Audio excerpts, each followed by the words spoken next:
하나님의 말씀은 사무엘상 27장 1절에서 28장 2절까지의 말씀입니다.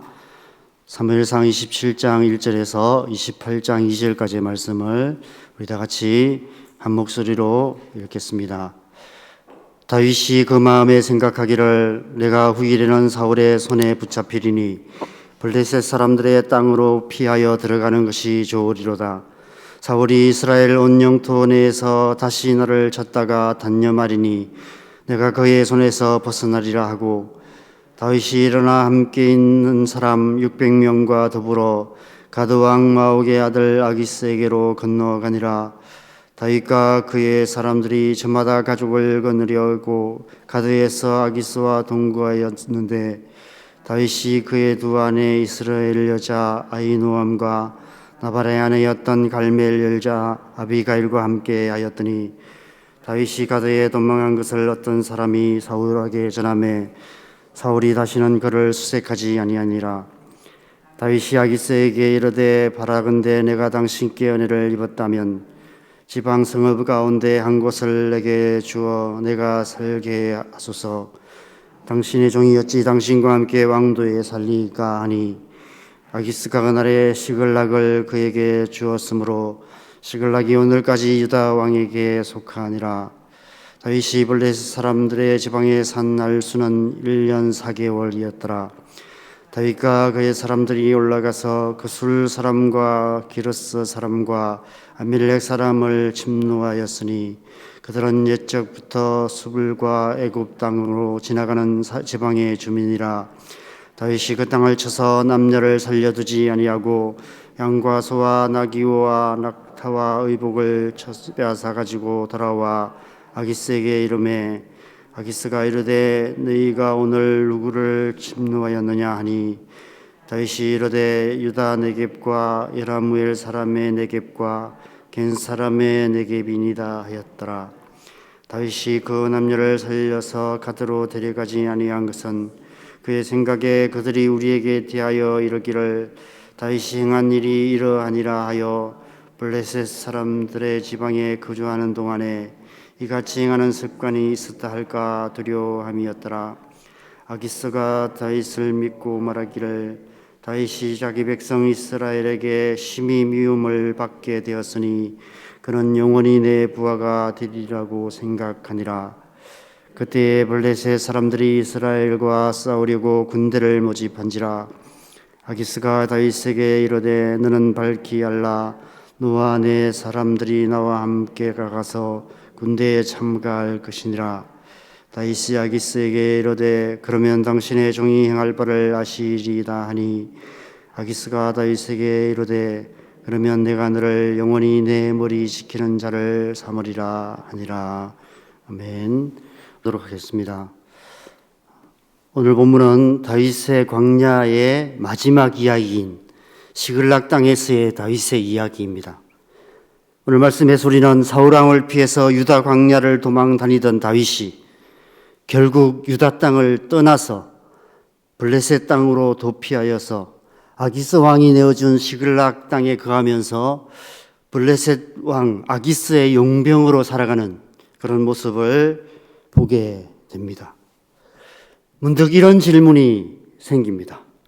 왜 다윗은 블레셋 땅으로 들어갔을까? 오랜 광야 생활에 너무 지쳐서 믿음이 약해져서 그런 것일까?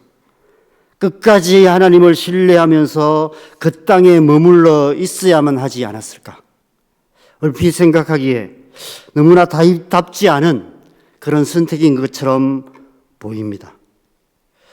뿐만 아니라 그 땅에서의 다윗의 삶 역시도 의문스럽기만 합니다. 7절 이후의 말씀에서 보면 블레셋 땅에 거하던 1년 4개월 동안 철저하게 아기스 왕을 속이고 잔혹한 학살자의 모습으로 살아가는 다윗의 모습을 보게 됩니다.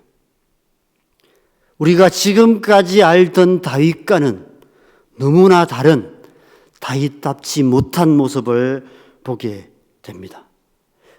이런 다윗의 삶을 우리는 어떻게 이해해야 할까요? 이 두 질문에 대해서 많은 분들이 여러 가지 부정적인 관점에서 비판적으로 해석합니다. 그런데 저는 오늘 이 두 질문에 대해서 철저하게 다윗의 입장에서 변명 내지는 변호를 하고 싶습니다. 오늘 본문 6절에 보면 다윗이 블레셋 땅에 산 날수가 1년 4개월이다 라고 밝히고 있습니다. 우리가 보통 다윗의 광야의 시간을 약 10년 정도로 추정하는데 그것이 정확하다면 오늘 본문은 다윗이 사울을 피해서 광야로 도망 다닌 지 약 8년 8개월 지난 후에 그런 있었던 일을 이야기하고 있습니다. 우리가 이미 묵상한 것처럼 그동안 다윗은 집요하게 자신을 쫓아오는 사울왕을 피해서 수많은 광야를 도망 다녀야만 했습니다. 광야란 광야는 안 가본 데가 없었을 것입니다. 유다 광야에 대해서 다윗만큼 아는 사람은 아마 없었을 것입니다. 그래서 결국 이제는 더 이상 피할 곳이 없는 상황에 처하게 되었습니다. 그렇지만 지금 이 상황은 피치 못할 상황은 아니었습니다.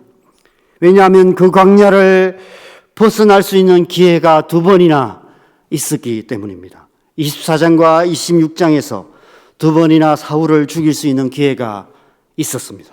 만약 그때 다윗이 사울을 죽였더라면 광야는 더 일찍 끝났을 것이고 이처럼 시글락 땅에서 사람들의 오해를 당하는 일은 애초에 일어나지도 않았을 것입니다.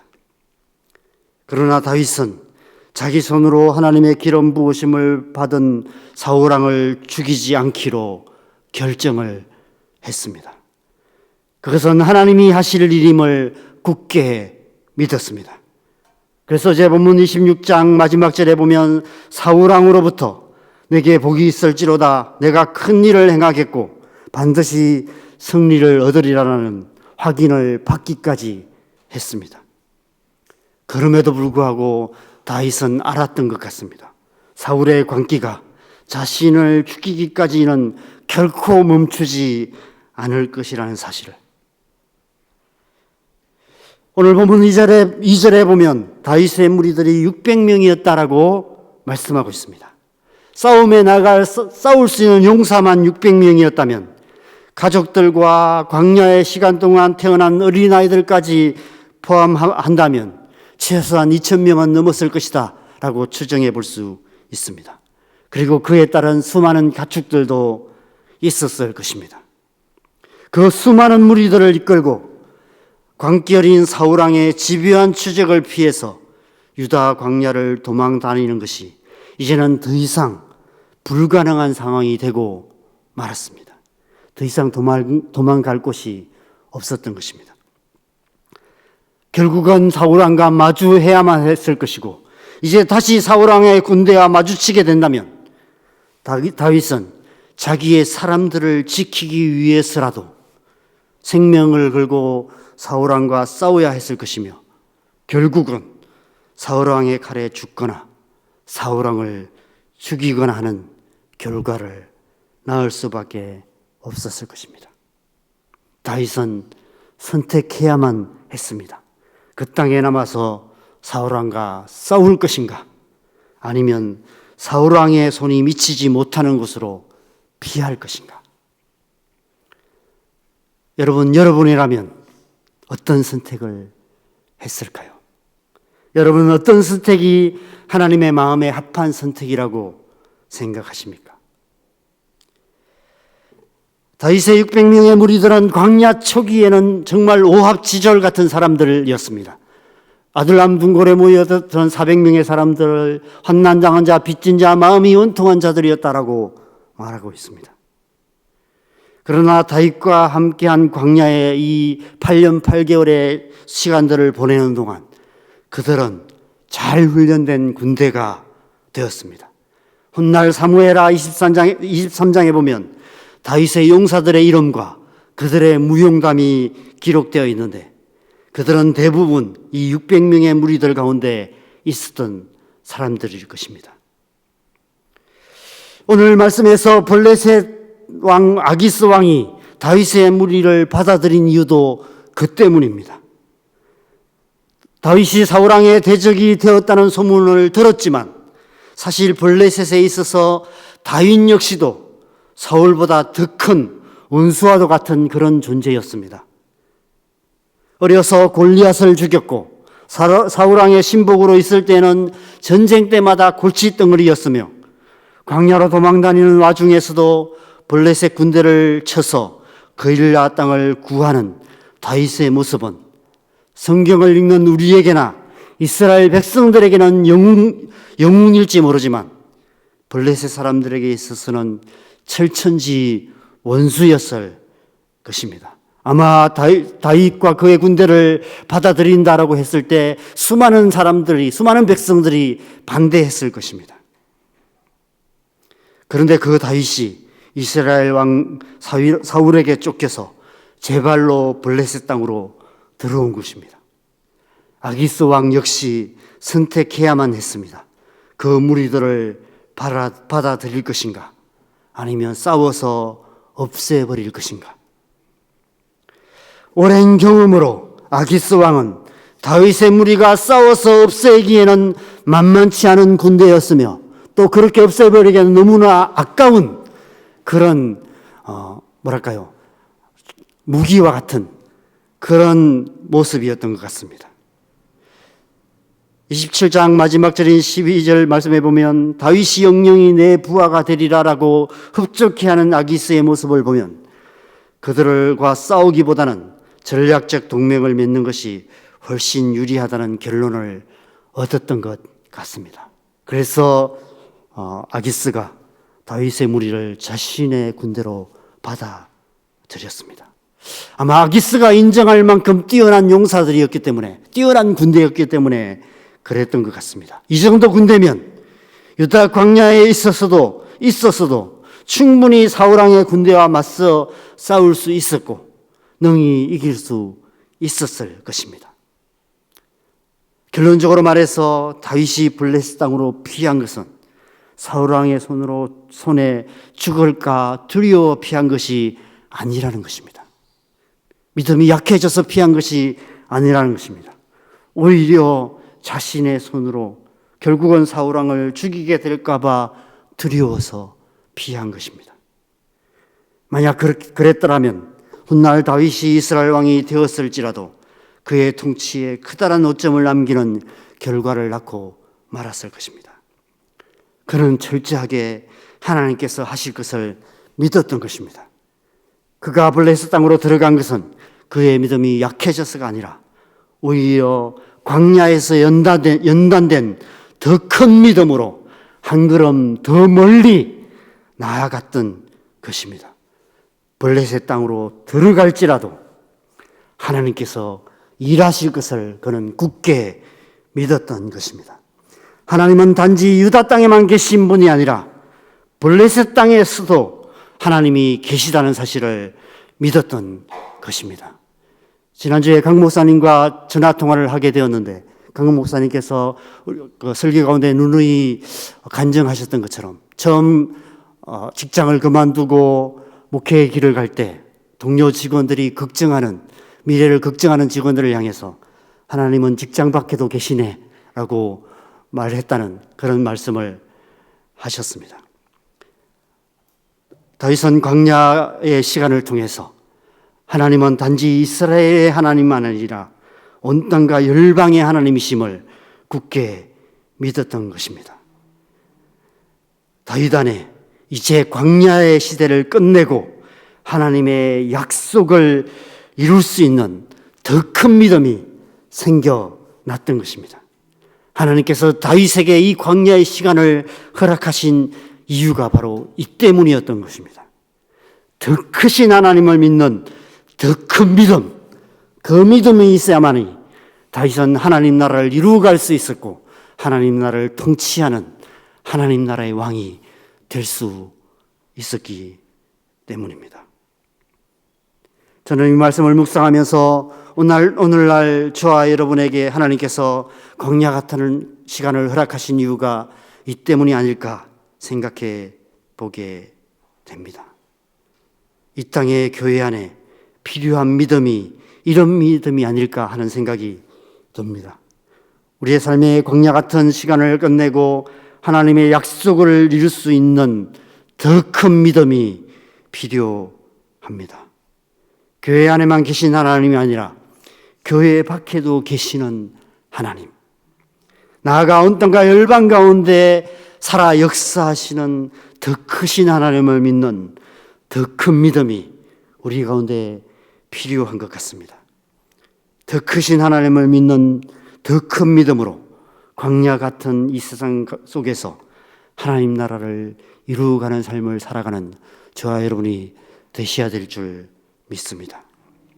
두 번째로 생각해 볼 것은 7절에서 12절에 다윗이 시글락 땅에 거하는 그 16개월 동안 철저하게 아기스 왕을 속이는 모습을 우리는 어떻게 이해해야 할까 하는 질문입니다.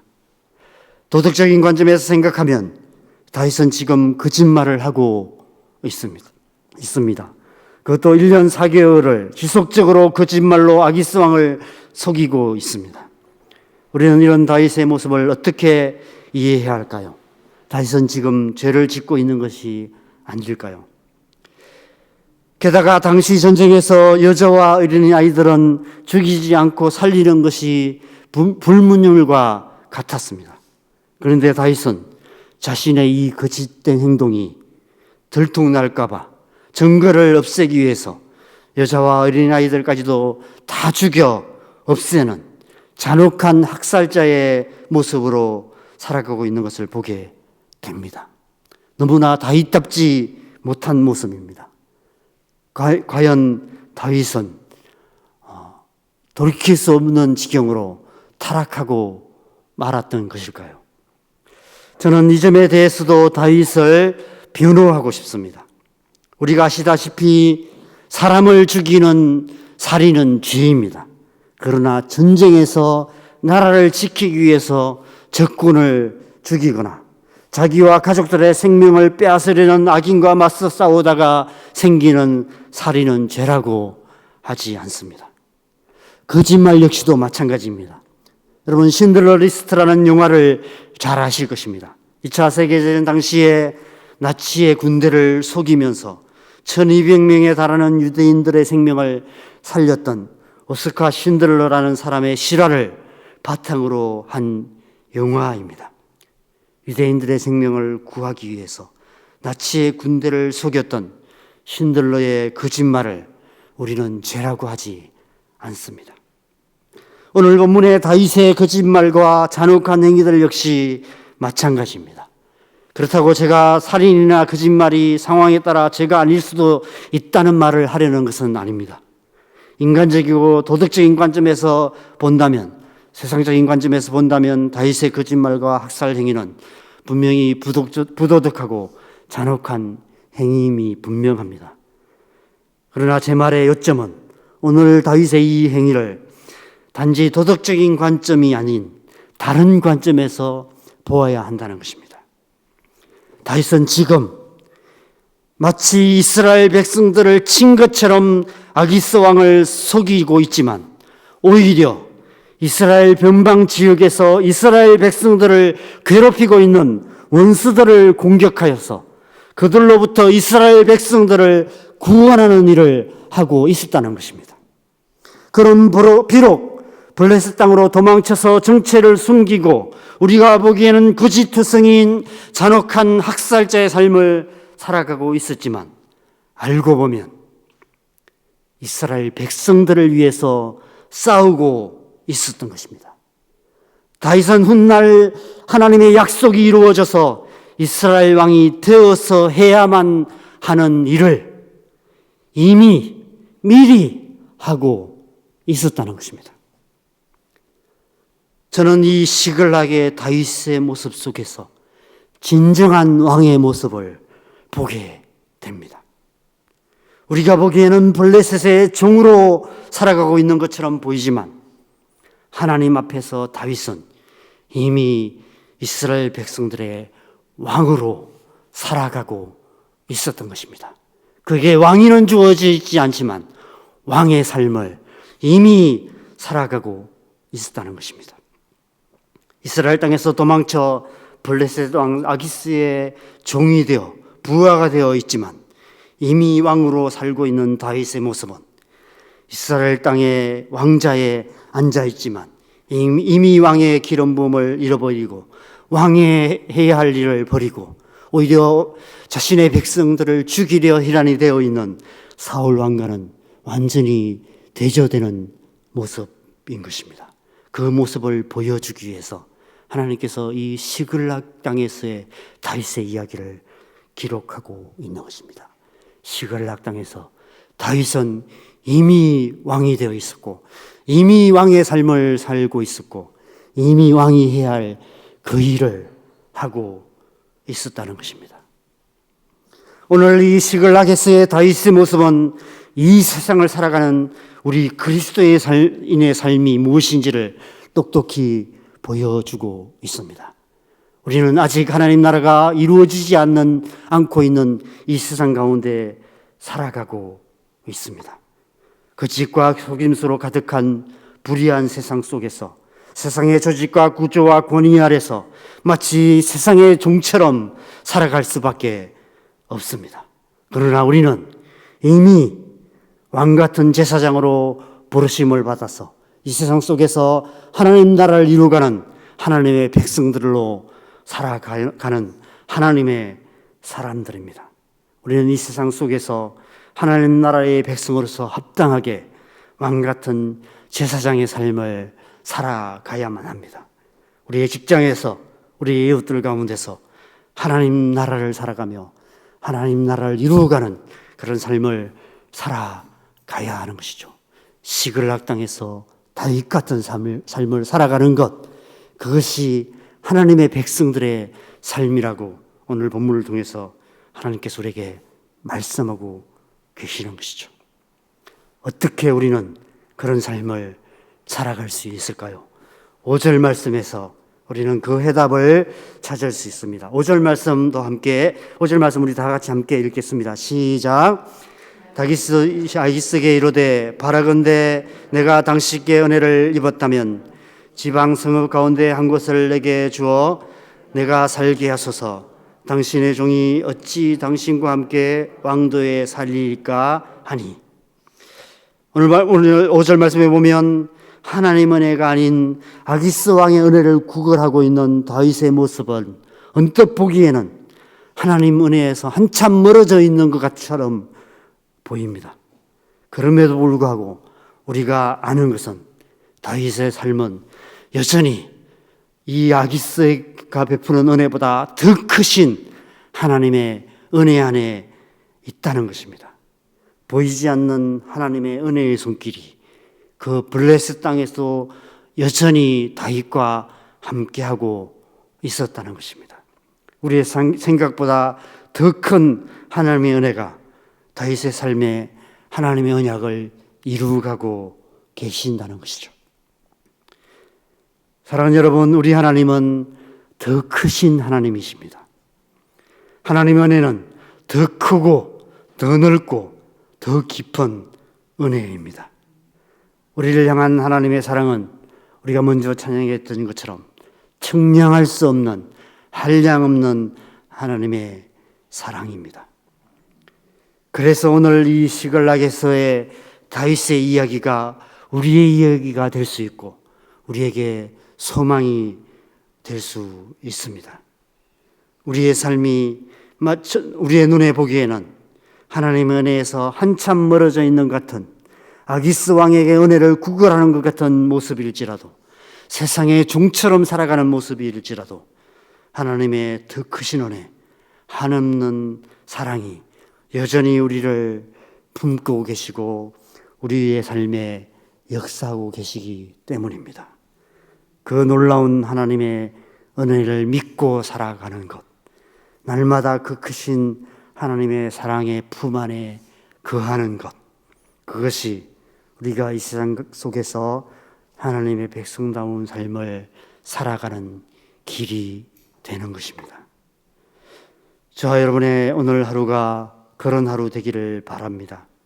더 크신 하나님을 믿는 더 큰 믿음으로 광야 같은 이 세상 속에서 하나님의 뜻을 이루어가며 하나님 나라의 삶을 살아가는 저와 여러분 되시기를 주님의 이름으로 간절히 축원합니다. 함께 기도하겠습니다.